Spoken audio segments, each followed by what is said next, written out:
Well, as we know, in the present political climate, the world we live in today, this quite regressive, sad world we live in today.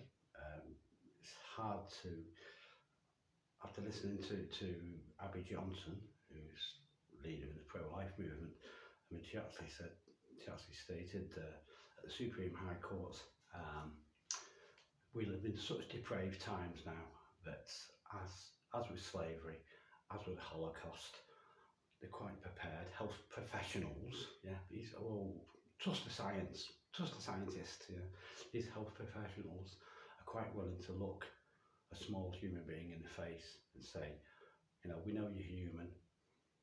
In effect, if you could look them in the face, we know you're human. We know you're innocent.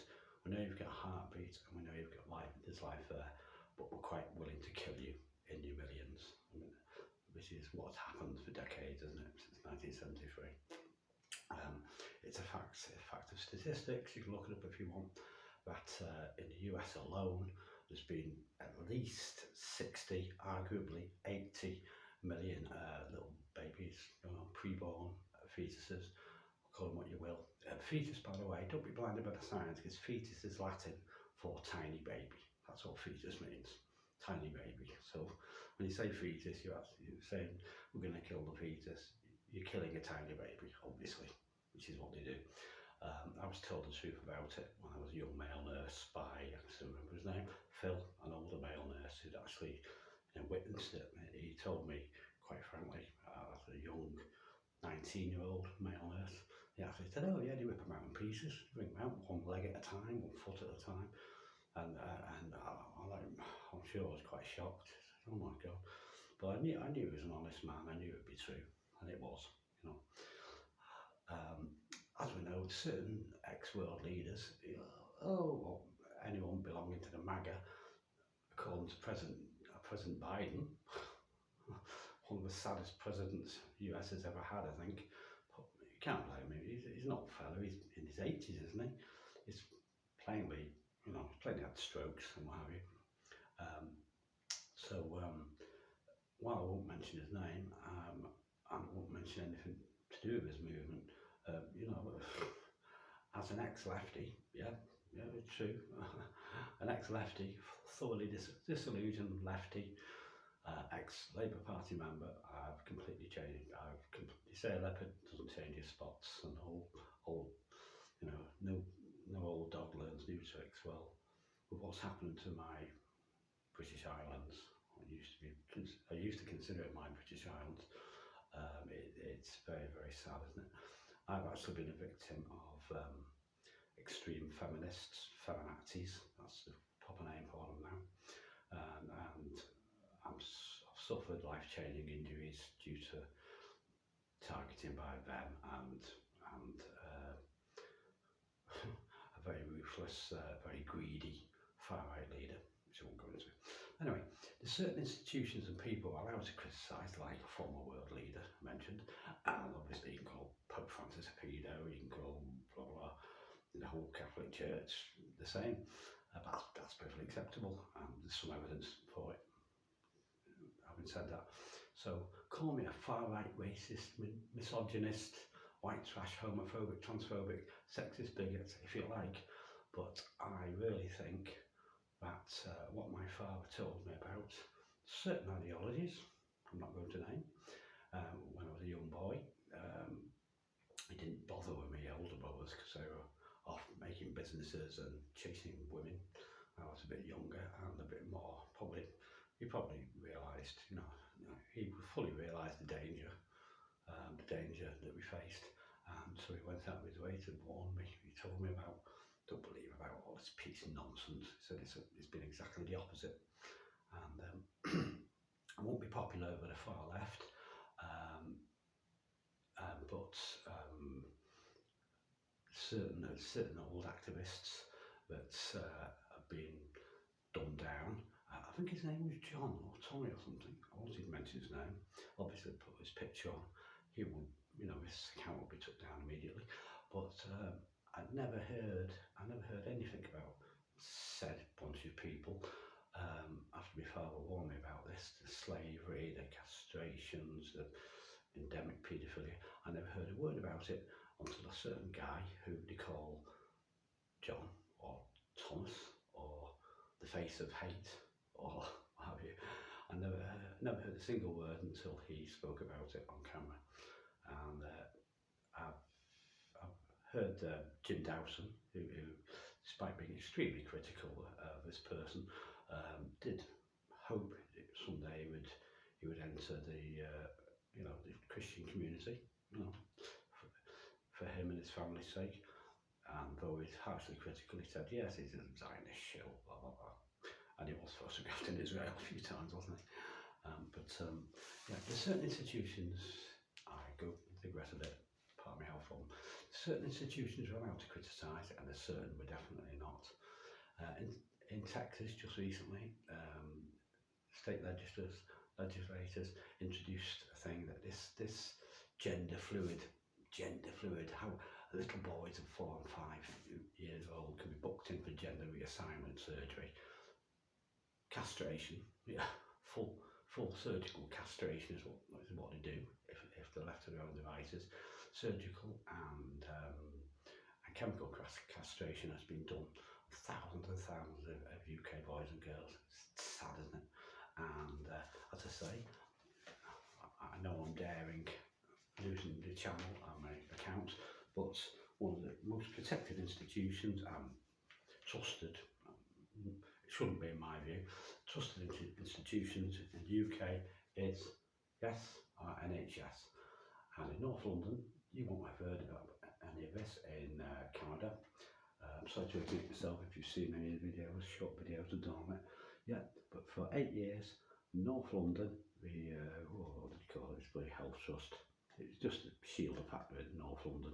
They have been cutting off little boys, bits and pieces, yeah, trying to convert them into females, which is absolute nonsense.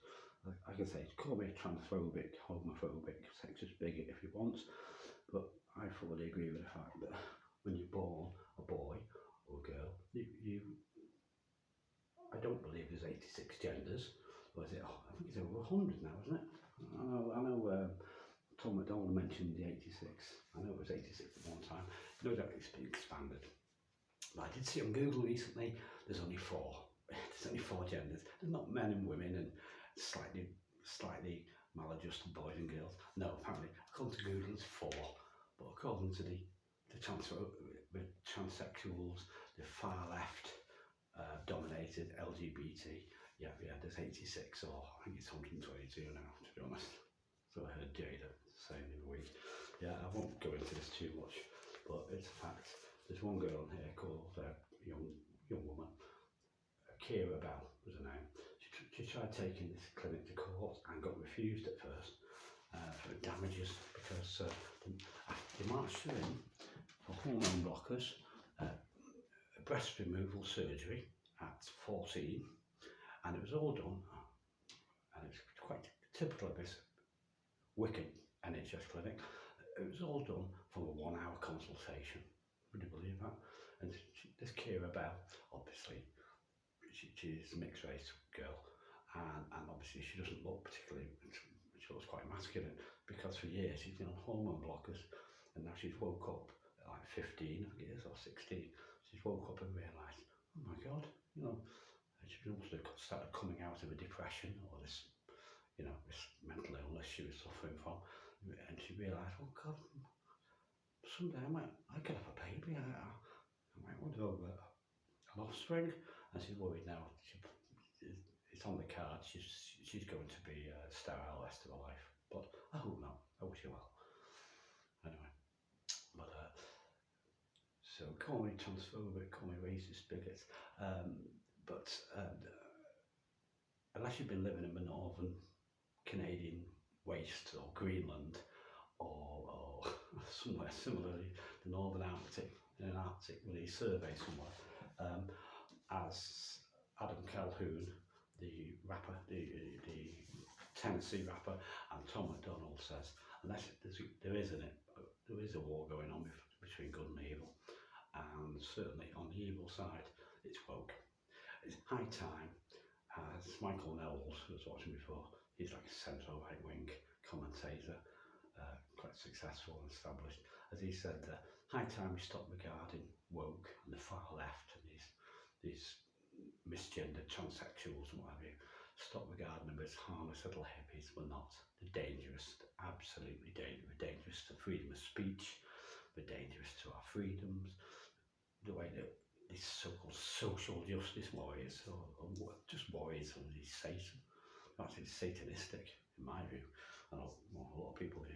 There's a war going on, and there's just a few people write about it. Most of them and sing about it. Most of them have been cancelled methodically, including a rapper. I mean, rap music to me has always been like completely remote. And speaking to an American woman the other day, she said the same. I don't like rap. I said, well, I didn't until about 6 weeks ago. I said, to me, American rap music has been like out to the hood, always talking about hoes and showing off their Audis and the gold chains and on about, machine gun in the opposition. It has, hasn't it? And immorality.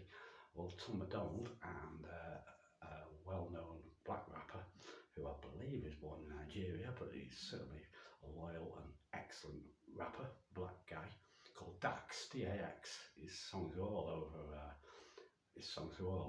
YouTube. But Douglas Moy, this guy from Oxford University, has written a book. I'm plowing my way through it. It's quite hard on my noggin problems, my brain problems.